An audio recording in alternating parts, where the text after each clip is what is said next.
Because when they looking at you like, then you got God did, they thinking you got $1 million already. Thinking, oh, he just signed. He got two M's. You know what I'm saying? They not looking at like, they don't even know. Like, I would say like this year is probably when I first started making money, like good money, bro. Like my 3rd year. Our sponsors, for the perspective, Fridayy Pizza are offering you guys 20% off using our discount code AD20. Use it today, man. Save money, be patterned. We got you. AD20, Fridayy Pizza. I want to say good afternoon, Friday. How's it doing? How's it going, sir? I'm good, bro. How you? I'm good, thanks. First off, I was listening to a lot of your backstory, and the whole part of like faith, the church is like a big part of your story. But where did you grow up? Was church always a part of your family? Like, have you always been Christians? Like, tell us a bit about that. Yeah, my dad is like a pastor, so I grew up church every like week. Like it's like that's just where I was at all day. I ain't gonna lie, that's where I got my music. Music was good from. Learned everything there.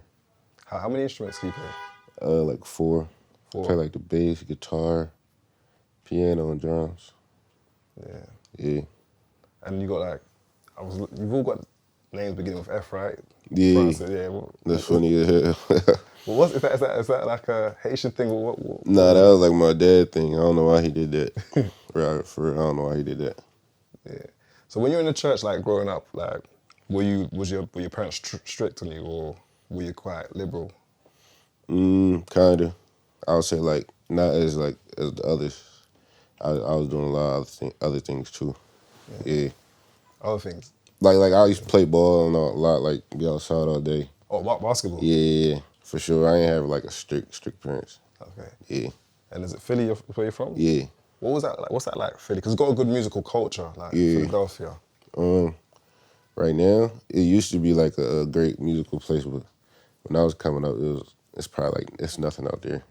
Yeah, it's like I would say it's like every man for themselves type. It's rough out there in Philly, so it's just like you just gotta put your head down and just put the work in. You know what I'm saying? Hopefully you make it out. And you also, was it obviously before you went solo, were you in a group as well for a little while, or?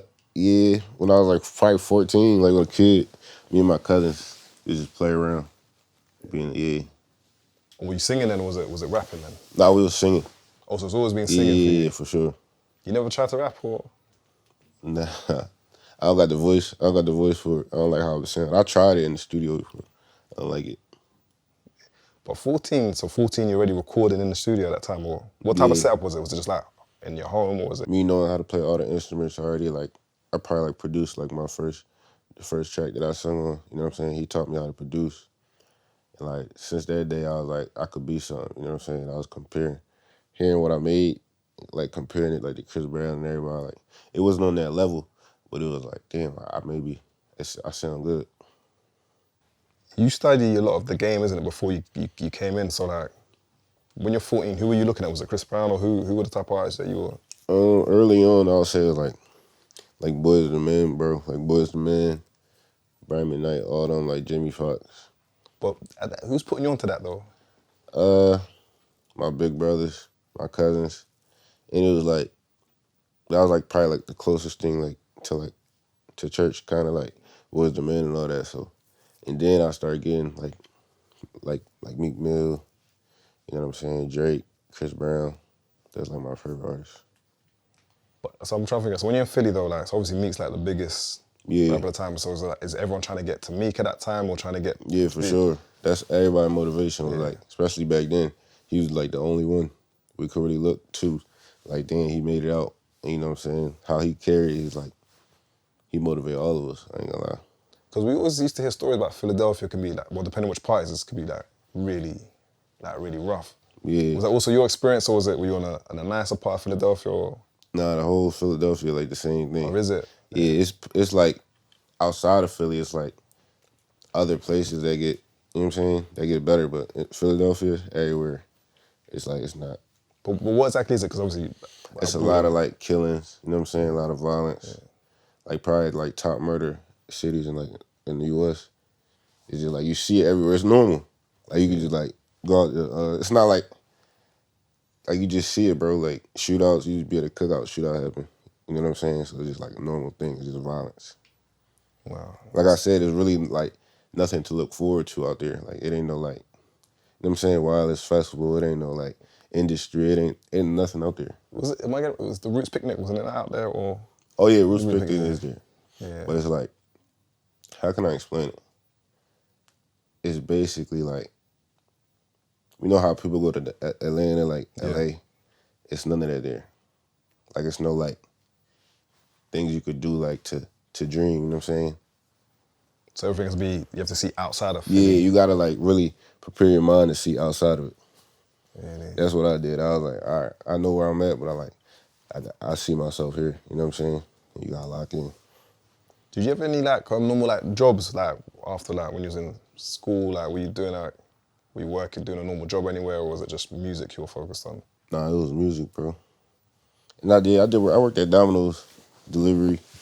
I had a few jobs, bro. I worked at a gym, Planet Fitness. I worked at pizza shop. I had a few jobs, I ain't gonna lie. But I was just like work to just pay for like, I used to do like, I still was an artist, so I used to like work to just pay for videos and stuff.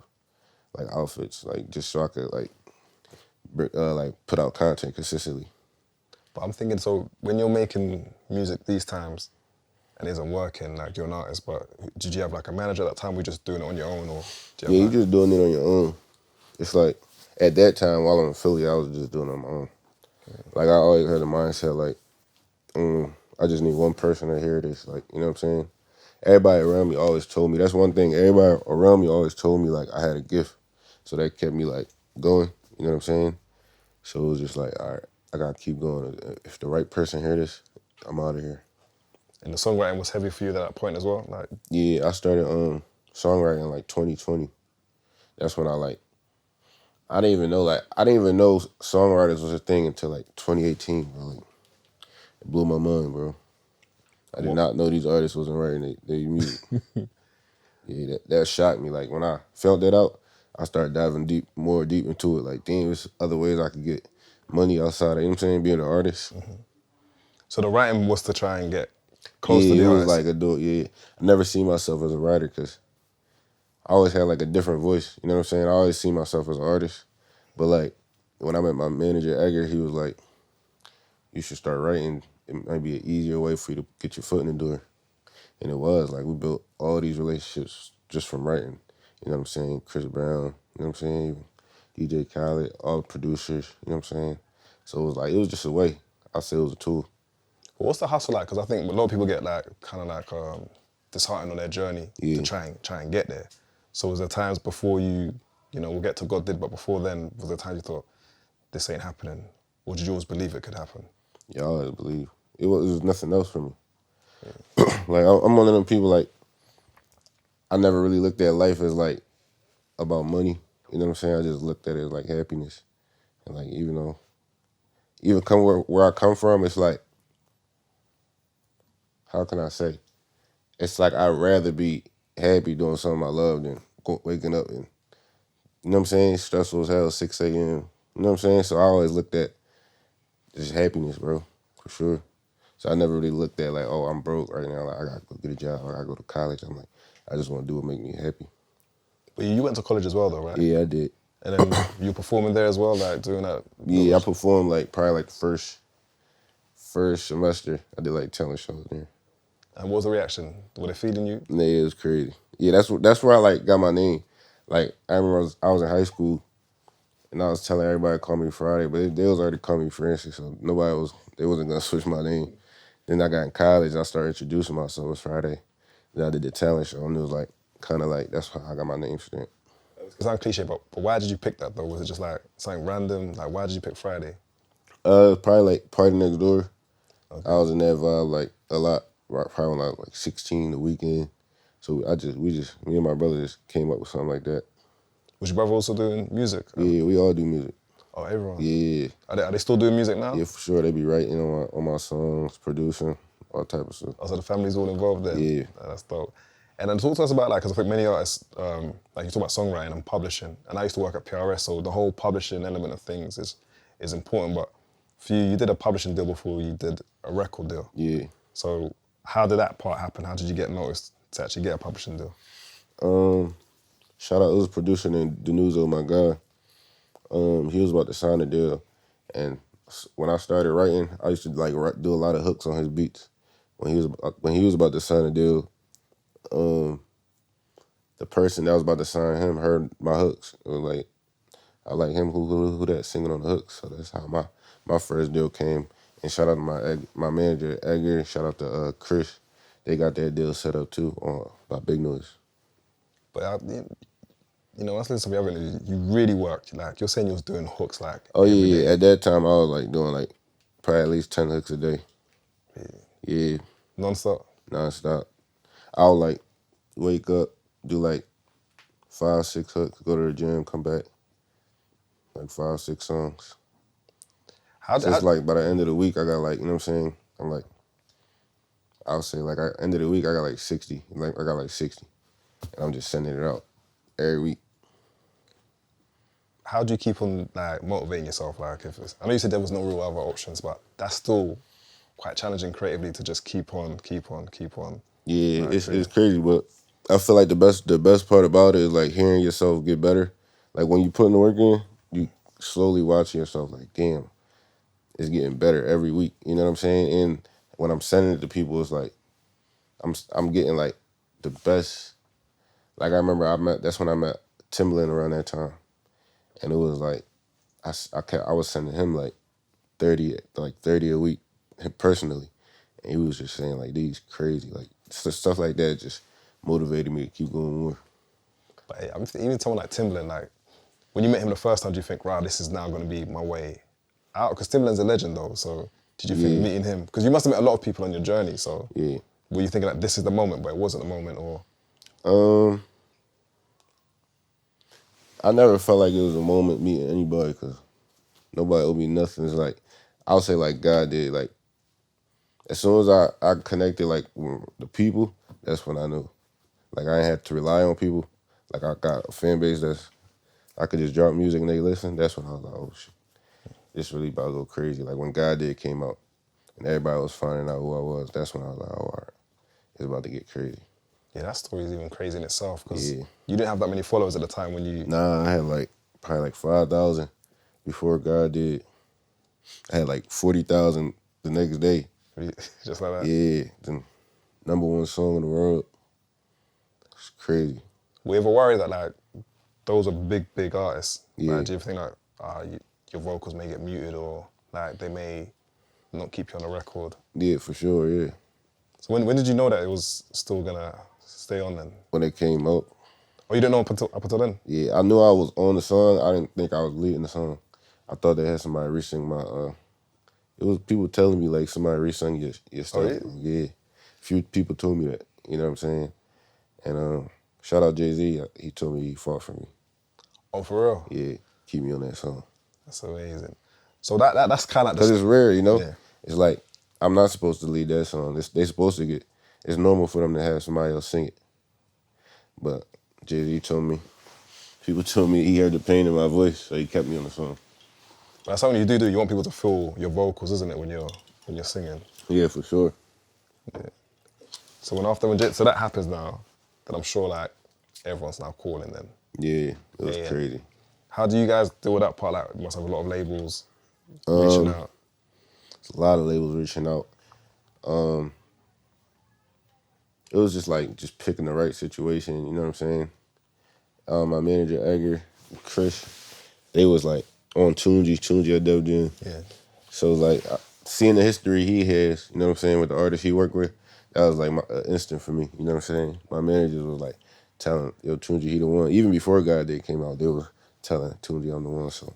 But that was like an easy decision based off like the history he got, you know what I'm saying? And I just wanted to sign. Some people say I should have waited, but it's like, I felt like I should have, I felt like I did the right thing because I ain't stopped since. You know what I'm saying? Like, as soon as God Day came out, boom, it been on go since. Why was that? They think maybe the machine's gonna slow you down a bit, or? Everybody got their own like belief. You know what I'm saying? Yo, you could be independent. Like people telling me stuff like that. You got a song with Jay-Z. You could be independent. You could stall this one out. You know what I'm saying? But I'm like, everybody that was telling me like you could be independent was like 10, 15 years in the game. You know what I'm saying? So you can't tell me I could be independent where it's like, if you didn't go through these major labels, you wouldn't be who you are today too. You know what I'm saying? So I feel like an artist can be independent, but it's like, it's a lot of work you gotta put in. And it's a lot of sacrifices you gotta make. And as a new artist, I feel like you just need that machine behind you. Especially when you got the ball rolling like that, you should have a machine. Some type of machine. Were you always confident to be like a front-facing artist? Because obviously songwriting, you're in the back for quite a while, but then when God Did came out, like, were you like ready for what this is all gonna be? Nah, I wasn't ready. I was ready mentally, but I wasn't like, I was going with it, like, you know what I'm saying? Like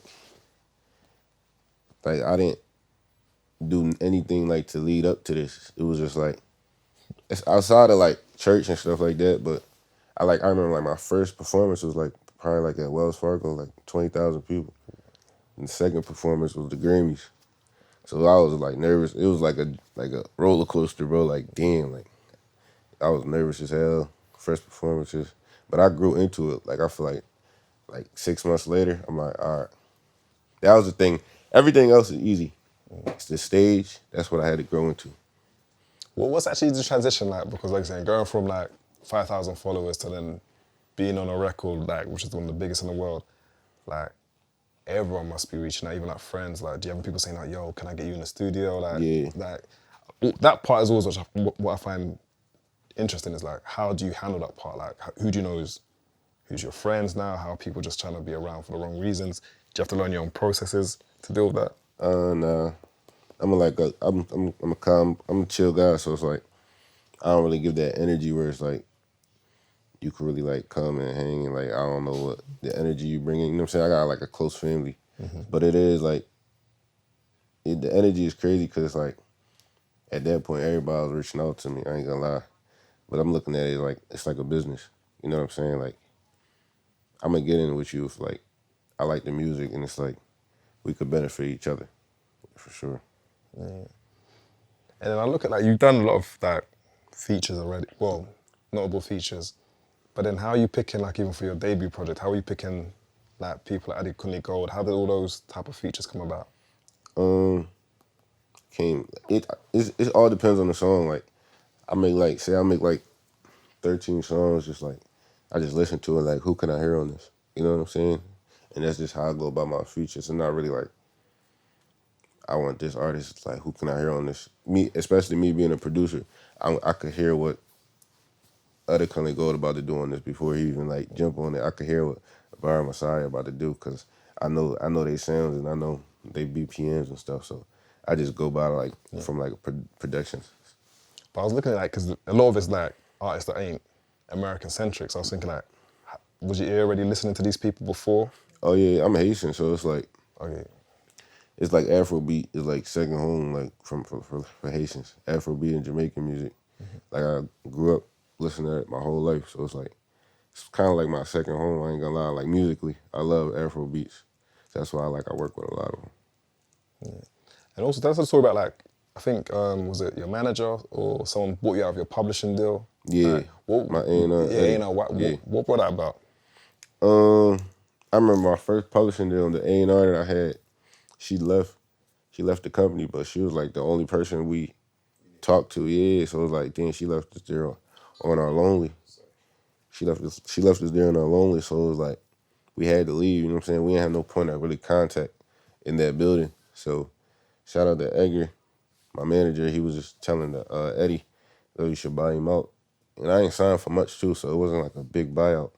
It was just like, you should buy him out, bro. And Eddie bought us out perfect timing. Like, as soon as he bought us out, that's when he was my connection at DJ Khaled. God did. So it was like, if they didn't have it, I wouldn't even have God did, bro. Yeah, that's crazy. And then now when I look at it, like, because you got like, I think now like, you've like established yourself even here in the UK. Like, you're an artist now that people are really paying attention to. So where is it now? Because it feels like you've been like training many years to get to this point. So like, not the sky's the limit, but what do you now see as the next step for you in your career? Just giving great music, bro, like, and consistency too.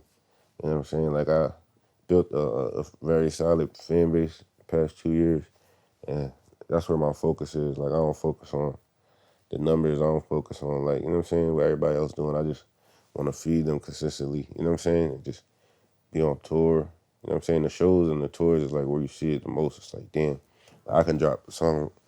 I remember I dropped a song by my dad probably like a month before I did a Miami show.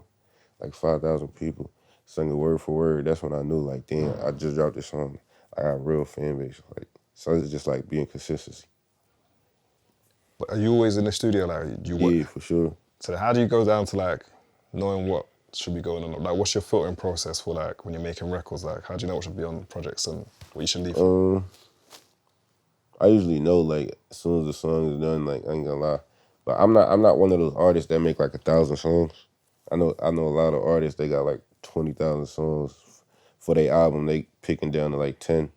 I make a lot of music, but when it comes to my album, it's like I just really make like 15 songs, 20 songs, and then cut it down to 13 and just drop it. Like my debut album, it was like I made 15 songs. We picked 13. Did that in like 2 months.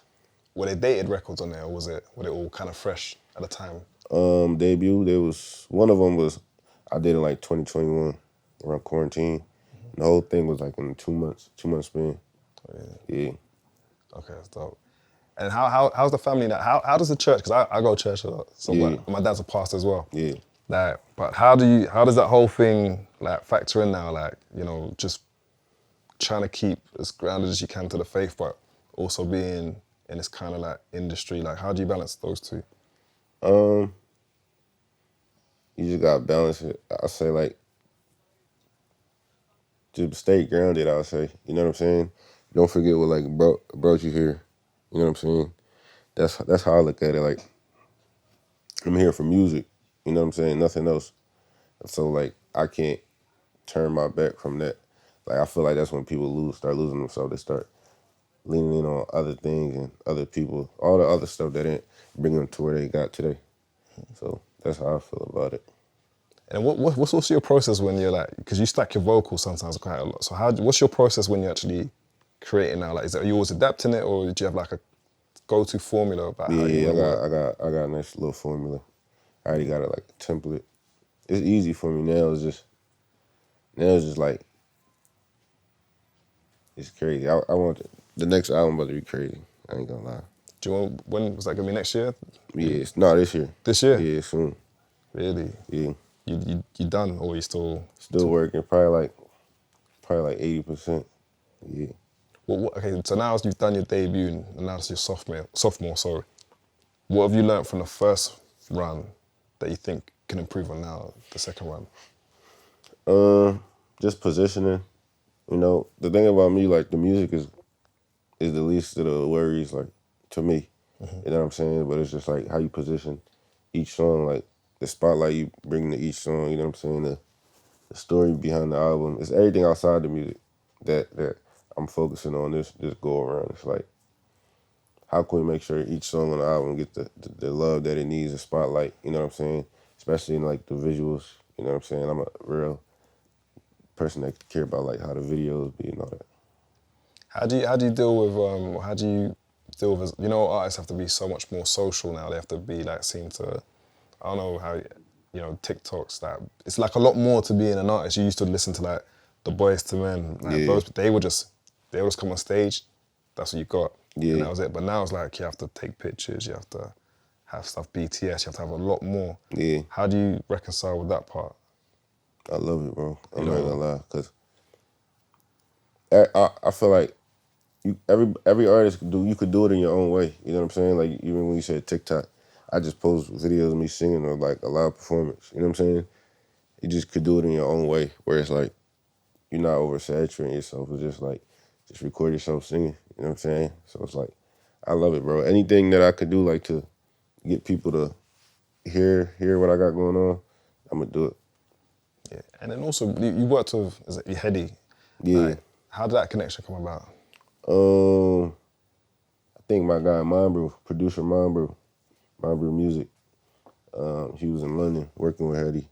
He was like, he needs some hooks, so I just gave him that hook. Yeah. Are there any other artists that you'll be looking at working with, or in the UK? Right now, right now in general, I would say Thames though. Thames, Burna Boy, and SZA, Brianna too. Yeah. Okay. And then, like, I always like to ask people, like, kind of things, lessons they've learned being in the music industry. Because I myself, I've worked in a label. I used to work at Universal. So it's like, many artists coming in, they see the bright lights, and then there's another side to it. But for you, from your journey, what kind of things have you learned stepping into the industry? It's really like business is like business. I'll say like it's all business. You don't take nothing personal. Like it's like nobody really care about you, like what you got going on, what you going through, bro. Everybody like when you go in this industry, bro, everybody looking at you and thinking in their head, what can I get from you? And what can you get from me, bro? Ain't no friends in this, bro. And whenever you can't offer them nothing, they will not pick up your phone, bro. So it's like it's all business. And that's cool. You know what I'm saying? Everybody got families to feed, but I feel like that's how a lot of people come in this thinking like, dang, everybody cool. Like, nah, it's a milking game. Niggas here to milk you, bro. Like, and it's business, bro. You know what I'm saying? That's my biggest lesson. I don't take nothing personal. Did you learn that whilst you were on the way in, or did you know that before? Because everyone says it, but sometimes it's like, sometimes you feel like, nah, that's my guy, and it's not really that. Yeah, I learned that early. It's probably like my dad, rest in peace. Like, he was kind of like that. Like, I watch him like growing up. Like, that's how he is. Like, you know what I'm saying? Stand up guy. Like, no emotions. He take it how it is. You know what I'm saying? I learned that from him. Like, he ain't had no friends. He take it for what it is. Somebody backdooring him, he expected it. You know what I'm saying? That's not family. Being Haitian, it's like that's how we grew up too. It's like we don't trust nobody. Like, you got your brothers. Like, my mom wouldn't even let me have friends type stuff. Like what you need friends for? Yeah. You got 6 brothers. That's So crazy. it's just like a mindset for me. Like, so I don't really like, you know what I'm saying? Yeah. And then also, like, what's the rest of the year looking like for you? Like, Tour, more music, you know what I'm saying? Crazy. I go on tour with Buju in the States. Yeah. Amazing. Like, and obviously you say that whole cultural connection. Yeah, that's music. gonna be crazy. I ain't gonna lie, it's gonna be a different energy. What was it? Do you still live in Philly, or have you moved out? Like, what's... No, I'm like near New York. Okay. Yeah. When you go back, what's it like though? Do you have to like be low key, or is it, because are you like one of the few people who've now made it out of Philly? Yeah. What's that energy like now? Are people expecting things of you, or? Well, not yet. I'm fresh in, like, you know what I'm saying? I'm fresh in. People is, but it's like, it's not like a demand. You know what I'm saying? It ain't like, how they doing, like, you know what I'm saying, Meek and all that. They expect more from him. Not me yet. Yeah. It's crazy. And then with the producing, so do you produce for other people, or just for yourself? Yeah, I produce for everybody. Oh, yeah. I ain't gonna lie, like, I don't really talk about, since I been an artist, I don't really talk about it, like the production I do, but I've been producing, like, I'm on a crazy production run right now. Oh, what? And people don't know that you're... Yeah, I don't even post it. It's just, like in the past year, like Rod Wave, G Herbo, Lil TJ, Coco Jones, Chris Brown, Lil Baby. Really? I'm literally producing for like the whole industry right now. It's like, but I don't really post it because like, I want people to focus on my artists. Yeah. Because you went from like songwriting to become an artist. Yeah, for sure, yeah. But you haven't left those skills. Hell no. Are you writing for other people, or is it just Nah, it's really like production. production? A lot of it is like, I kind of cracked the code like last year. A lot of people like just sample my voice now. You know what I'm saying? They want to like, say you can't get a record cleared from the 90s, they probably hit me up and like re-sing this. You know what I'm saying? Make it sound like this, give it that same feeling. So that's how a lot of like my production, even like the Drake song, Calling For You, he sampled my song. You know what I'm saying? They had to call us to clear that. I got a song called Calling For You. He had to clear that with us. Did you not want to go over to OVO back in the day, or am I getting it wrong? Oh yeah, for sure. Yeah. Yeah, that was my dream. Well, that never came close, or there was never a story of getting close to OVO?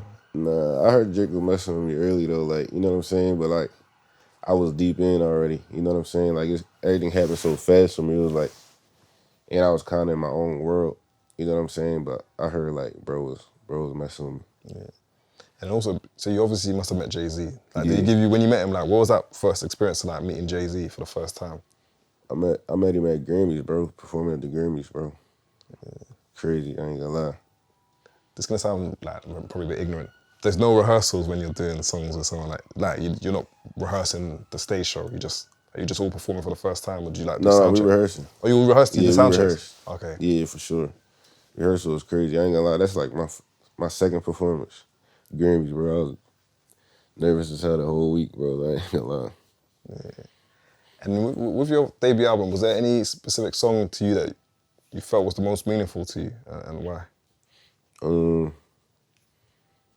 Most meaningful, so much on there. Probably like Stand By Me. And for those that know, tell us the backstory behind something. Stand By Me. It's just I need. It's like the hook goes, Stand By Me. I just need a little more time with you. So it's like in music, I like to draw like from my experiences, but I put it in a way like anybody could sing along with it. You know what I'm saying? I don't dive too deep into it, but like at that time, them lyrics, it was just like I was writing it from a place where like I just needed a little more time to figure out what I need to do so I can help everybody else. Cause I was like fresh in, like, you know what I'm saying? I didn't know how to like put people in a position like, or like, I feel like, I don't know, like how I was explaining like the Philly thing, right? When people expect things from Meek Mill and all that, it's like, people expect so much from you, bro. Cause when they looking at you like, then you got God did, they thinking you got 1 million already, bro. Like already. They thinking, oh, he just signed. He got two M's. You know what I'm saying? They're not looking at taxes, they're not looking at nothing. So like people expect so much from you, like as soon as you step your foot in, but they don't even know. Like I would say like this year is probably when I first started making money, like good money, bro. Like my 3rd year. But I wrote that song from that place, like telling my family, like, give me a little more time so I could make sure everybody, like not everybody, but we good in a way. You know what I'm saying? That was good. Yeah, because I think a lot of people don't understand like it's not what it is. Yeah, it's not what it is, bro. Is. I be having like sit down with certain people, like, bro, it's not what it is. Like I have to explain it, bro. The nigga signed for 800, he getting 300. You know what I'm saying? Taxes, team, business manager, this shit go down to 300. And then what happened is you gotta buy a crib because you can't live in Philly no more. So you gotta move out. That's going to 200, 100. Then you gotta pay for your life. You know what I'm saying? You're not doing the same things you're doing. You flying, you taking flights. So it's like 800 go down to 50,000. It sounds crazy, but it's like so easy. Like 800 really go down to like 100,000, 50,000. And even if you're doing the right things. And I think what I looked at like with you now performing, it was like you're selling out shows like all over like the world to an extent, yeah. Like, do you have like, it must be obvious the dreams of doing like big arena tours, like those big stages. Like, how far away do you think you are from trying to get there? Because it seems like you do probably visualize a lot of these type of things. Yeah, I feel like I'm like, something in my head tell me I'm there, bro. I ain't gonna lie. Like, I might be like jumping the gun too early, but I feel like I'm there. I could do arena. Someone say I'm tripping. I remember like we first did our tour, they gave us like 200 seaters, and I was like, I called my team like, what's the fuck going on? Like, y'all playing with me, bro. Like, you know what I'm saying? That was just what they was looking. They don't know how like my music is so broad. You really don't see it online, or you don't see it through the numbers. You're gonna see it at the shows. Like the range of my music, bro. It's like Haitian people, it's like African people, it's American people. I got the like streets, Philly, in the States. So it's like so much people coming for one thing, like from different places. So I remember that. We had to up the venues like 1,600. Then like my last show, I was like, let me just see. Let me do 5,000 real quick in Miami. It was like, you tripping. Did 5,000, sold that out in Miami. It was like, so I think I'm close, bro. I'm not even gonna lie. Like, I'll say like by next year, probably like 10,000. Yeah, 10,000, God willing. Now, I respect that because I respect that you push for it because sometimes... Yeah, because it's like, you gotta push for it because they're gonna try to keep you in the box. You know what I'm saying? Yeah, and in closing, it's like, I think, yeah, like, do you have any like words for like, not necessarily up and coming artists, but like just creatives getting into the industry? Because like even that what you just said is like, when I was looking at your story, the publishing, the work ethic, they're trying to figure out a name that's different, you know, trying to find your way from a songwriter to an artist, like taking a chance and signing a deal and not just listening to what everyone else says. Yeah, like for you, what kind of like advice, even when you're talking to your own people, do you tell them when they're like trying to get into the same industry as you? Know yourself, like, before you get in it.